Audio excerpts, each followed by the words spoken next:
विनती है कि आप सब बहनें इस वीडियो को पूरा देखेंगी, ध्यान से देखेंगी और शेयर भी करेंगी। जो सरकारी कर्मचारी ईमानदारी से काम करते हैं उनको बहुत सारी परेशानियों ने घेर के रखा है और वो अपनी इन परेशानियों के समाधान के लिए अलग अलग सरकारों से लगातार मांग करता आ रहा है। अध्यक्ष महोदय, उनको इतना भी वेतन नहीं दिया जाता कि उनका ठीक से कोई सूखी रोटी दाल के साथ भी खा के वो गुजारा कर सके।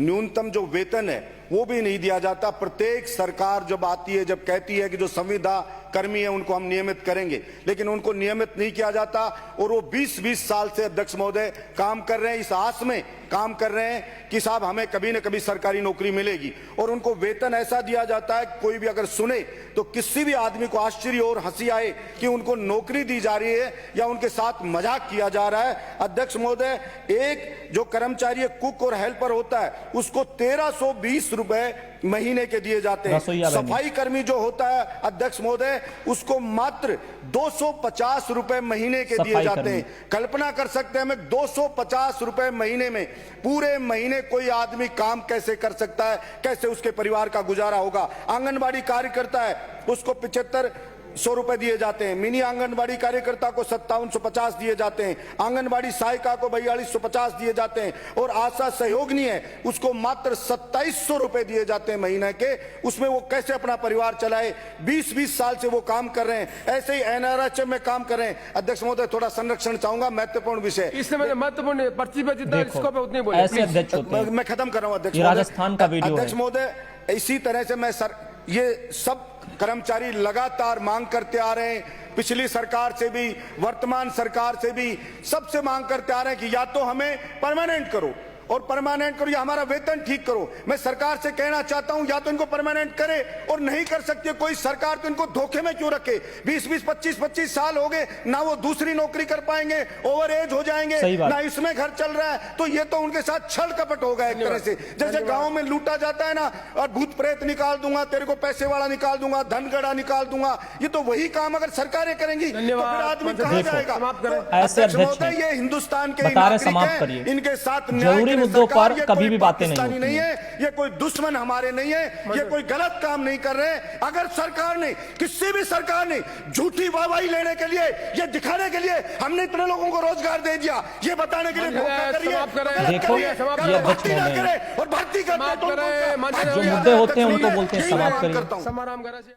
तो दोस्तों, आज के इस वीडियो को दिखाने का उद्देश्य हम आपको समझा रहे हैं। ये वीडियो कोई अभी 2021 का नया नहीं है, ये 24 फरवरी 2020 का है, यानी पूरे 1 साल होने को आ रहे हैं। 24 तारीख को 1 साल हो जाएंगे इस वीडियो को आए हुए। अब हम आपको बता दें, ये जानकारी मैं इसलिए देना चाहता हूं, राजस्थान में आवाज उठाई गई थी, शायद राज्यसभा का ये मैटर है। यहां पर इन महोदय ने जो बातें कही हैं अपनी बहनों के लिए, और जो भी गरीब और भी बहनें, जैसे रसोईया बहनें हैं और भी बहनें हैं, सफाई कर्मी हैं, आंगनबाड़ी हैं, आशा हैं, इन सब की आवाज को उन्होंने बहुत ही अच्छे तरीके से उठाया, बहुत ही अच्छे ढंग से अध्यक्ष महोदय के सामने रखा भी है। और फिर भी आप देख सकते हो, जरूरी जगह जहां पर बात करनी चाहिए, जिनके लिए कुछ प्रयास करने चाहिए, जिनकी समस्याओं पर विचार करना चाहिए, हमारे ऐसे अध्यक्ष महोदय जी जिनकी तस्वीर आप देख रहे हैं, ये सुनने की बजाय बस समाप्त करिए, बस एक ही रट लगा लेते हैं। जब कोई अच्छे मेन पॉइंट पर वो आते हैं तब समाप्त करिए। यही होता है कि कभी भी जो गरीब इंसान है या कभी छोटा कर्मचारी है उसकी कभी सुनी नहीं जाती। और आप देखते हैं आए दिन कभी ना कभी धरने भी आपको देखने को मिलते हैं।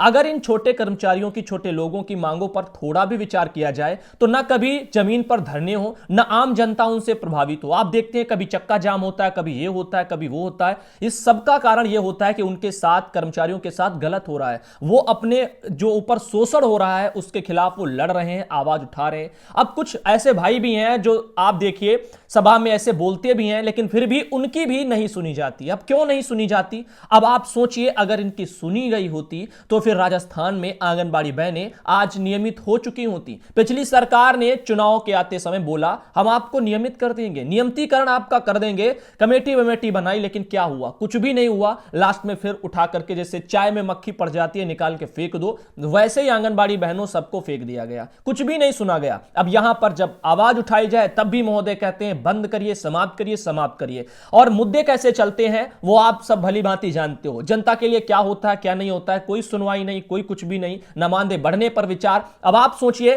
कब उत्तर जो है यहां पर आईसीडीएस विभाग की स्थापना की गई थी, यानी आंगनबाड़ी बहनें कब लगाई गई थी, कब बाल विकास विभाग बना था। अब तब से लेकर अब तक कितनी पूरी पूरी जिंदगी लोगों ने खपा दी है इस विभाग में अपनी नौकरी देते हुए। इन्हीं छोटे वर्करों की बात कर रहा हूं मैं, सुपरवाइजर पर नहीं जा रहा, जिनको सरकार मोटी तनख्वाह देती है। सुपरवाइजर से सिर्फ एक कदम ही नीचे हैं आंगनबाड़ी वर्कर, जो ग्राउंड लेवल पर हैं, जमीन पर हैं। उनके लिए सरकार क्या करती है, उनको सरकार क्या देती है, इस पर पिछले इतने सालों से विचार नहीं हुआ जब से बाल विकास विभाग की स्थापना हुई है। ज्यादा साल मैं नहीं बताऊंगा, 20 साल ही आप मान लीजिए, 2000 से लगाकर के अभी ये वाले 20-21 साल, इन सालों में भी कुछ भी नहीं बदलाव आया। पुरानी बातें तो छोड़िए, तब स्थितियां नहीं मान लीजिए ठीक थी, लेकिन अभी तो कम से कम कुछ करते, अभी भी कुछ नहीं, सिर्फ मिलते क्या है, झूठे आश्वासन। नेता सरकारें देकर के चली जाती हैं, उन पर कोई जो है यहां पर ना सवाल उठते हैं ना कुछ होता है। जैसे आप कहीं पर भी उदाहरण उठा लीजिए, अभी आप वहां हेमंत सोरेन सरकार को ले लीजिए, जो है उन्होंने भी ऐसे ही लुभावने वाला अवसर फेंक दिया आंगनबाड़ी बहनों को झारखंड में, उनको भी नियमितीकरण के नाम पर लूटा, झूठा आश्वासन दिया। उत्तर प्रदेश सरकार को ले लो, यहां पर क्या हुआ, आंगनबाड़ी बहनों को 10,000 देने का वादा हुआ, उसके बाद भी नहीं मिला, 1500 बढ़ा करके वो भी धरने किए, जब बहनों ने जो है पूरे धरने किए इतने ज्यादा, जब परेशान होकर के फिर सरकारों ने 1500 रुपया बढ़ाया, और वो भी आज तक 2 साल हो गया बहनों को नहीं दिया गया। अब आप देखिए, अगर इनके साथ ये जो शोषण हो रहा है, इसके लिए जब वो धरना करती हैं तो धरने भी उनके ऊपर सेवा समाप्ति कार्रवाई की जाती है, मानदेय काट दिया जाता है। आखिर ये लोग अपनी समस्याओं को कैसे पहुंचाएं? आप सब अध्यक्ष महोदय के जैसे सामने भी कोई अगर अच्छा भाई वहां पहुंचता है राज्यसभा में और बोलता भी है, मान लीजिए चाहे सदन में किसी भी सदन में हो, बोलता भी है, तो आप जैसे अगर अध्यक्ष महोदय हैं, उनको सुनने की बजाय कहते हैं समाप्त करिए समाप्त करिए। और मान लीजिए आपने कह दिया कि टाइम नहीं है तो समाप्त करिए, तो फिर 1 साल बीत गया, क्योंकि 24 फरवरी 2020 का यह वीडियो है, बहुत पुराना है। आज तक बहनों के लिए क्या किया गया? यह सवाल है बस आप सबसे। अगर उनके लिए कुछ किया गया हो, कुछ उनकी सेवा नियमावलियों में बदलाव हुए हो, या सरकारों ने इतने वर्ष बीत जाने के बाद कुछ उनके लिए किया हो, तो हम मान ले कि चलो आपका समय कीमती है वहां पर। लेकिन यहां पर यह भी क्या कि ऐसे लोग जो पहले इनकी निचले स्तर पर भी जो है समस्याएं नहीं सुनी जाती, इनके विभाग द्वारा भी शोषण होता रहता है। कभी मोबाइल में रिचार्ज करवाया जाता है जबरदस्ती, विभाग वाले रजिस्टर भी अपने पैसों से इनको खरीदने पड़ते हैं। विभाग का सारा काम ये अपने मानदेय के खर्चे से करती हैं। और मानदेय कितना है? उत्तर प्रदेश में 5500 और आपका बिहार में 5500, ऐसे करके एक आध जगह, राजस्थान में मान लो 7500, और एक आध जगह थोड़ा बहुत ठीक है, बाकी सब जगह स्थितियां खराब हैं। अब आप बताएं,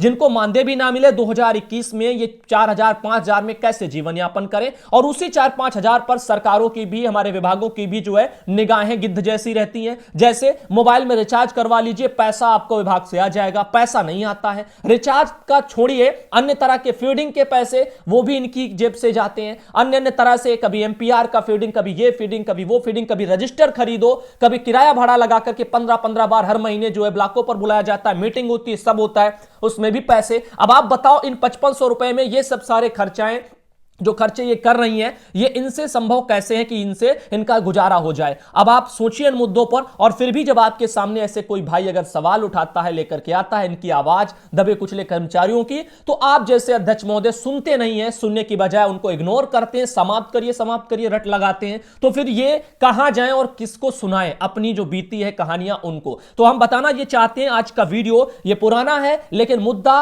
अभी भी वही है, क्योंकि समस्याएं सॉल्व नहीं है। हम चाहते हैं इस वीडियो को ज्यादा से ज्यादा लाइक के साथ में शेयर करिए। लाइक इसलिए कि वीडियो में सच्चाई है, वह आपको वीडियो पसंद है। शेयर इसलिए कि पूरा देश दुनिया भी देखे कम से कम कि क्या हो रहा है। यहां पर छोटे कर्मचारियों की न जमीन पर सुनी जाती उनके क्षेत्रों में, और उसके बाद में जब अध्यक्ष महोदय के सामने भी बातें रखी जाती है, बड़ी मुश्किल से तो कोई आवाज उठाता है इनके लिए, जब उठाई जाती है तो उस पर भी क्या प्रतिक्रियाएं आती हैं वहां पर। अब आप ये जो है समझ सकते हैं। तो हमारा आज का उद्देश्य आप सबको यह बताना है कि वीडियो को ज्यादा से ज्यादा शेयर करिए, लाइक करिए। हम इस वीडियो को इसलिए आपको दिखाए हैं ताकि आप भी सोचें और समझें, हम आखिर करें तो क्या करें? धरना प्रदर्शन करें, जनता प्रभावित हो, तमाम चीजें और भी दिक्कत वाली होती हैं। धरना किसी चीज का, समस्या का हल नहीं होता, लेकिन मजबूरी बस लोग धरने पर बैठते हैं। अब इसके अलावा धरने पर भी ना बैठे, डायरेक्ट आप जैसे अध्यक्ष महोदय के हाथ में जो सब कुछ है आप भी ना सुने, तो फिर ये कहां ले जाएं? ये किसके पास जाएं जो इनकी सुनी जाए? और इतने लंबे समय से जो शोषण इनके साथ होता चला आ रहा है, इनके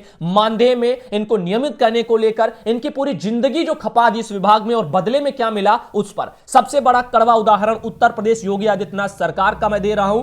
50-60 हजार बहनों को इन्होंने रिटायर कर दिया अभी इसी लॉकडाउन में, और एक फूटी कौड़ी भी उन बेचारी बूढ़ी आंगनबाड़ी बहनों के हाथों में नहीं रखी है जो 62 साल में रिटायर हुई हैं। अब आप बताओ, कोई बीमार है, कोई कैसा है, किसी के घर में दवा चल रही है, कमाई का जरिया नहीं है, अब ये आगे का जीवन यापन कैसे करें? इन्होंने तो पूरी जिंदगी आंगनबाड़ी विभाग में लगा दी, जमा कुछ हुआ नहीं, पैसा कितना मिलता था सबने जाना है। तो वीडियो को शेयर करिए। धन्यवाद।